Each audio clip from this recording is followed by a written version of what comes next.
देशभरात युद्धजन्य परिस्थिती सुरू असताना मात्र मुरुड तालुक्यामध्ये एक भयंकर प्रकार उघडकीस आल्याने सर्वत्र एकच खळबळ माजली आहे।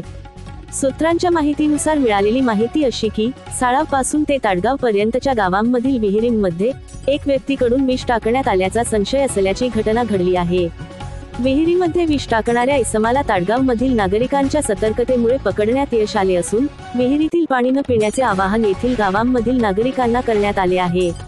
विहिरीमध्ये विष टाकणाऱ्या इसमाच्या मुलीचे एका मुलासोबत प्रेम प्रकरण असल्याने मुलीला प्रेम प्रकरणातून दूर ठेवण्यासाठी एका भोंदू बाबाकडून त्या इसमाला एकूण 25 विहिरींमध्ये जडीबुटी आणि वीट टाकण्याचा सल्ला देण्यात आला। त्यानुसार एकूण 5 विहिरींमध्ये जडीबुटी आणि वीट टाकल्यानंतर ताडगाव येथील विहिरीमध्ये जडीबुटी टाकत असल्याचे नागरिकांच्या लक्षात येताच गावातील नागरिकांना त्यांना रंगेहात पकडण्यात यश आले। या सर्व प्रकरणानंतर ताडगावमधील सतर्क नागरिकांनी त्यांना विहिरीतील पाणी पिण्यास सांगितले असता त्यांनी पाणी पिण्यास नकार दिल्याने नागरिकांचा संशय अधिक बळावला। त्यामुळे यांनी विहिरीमध्ये काहीतरी टाकल्याचे उघड झाल्याने तेथील नागरिकांनी त्यांना रेवदंडा पोलिसांच्या स्वाधीन केले असून रेवदंडा पोलीस अधिक तपास करीत आहेत।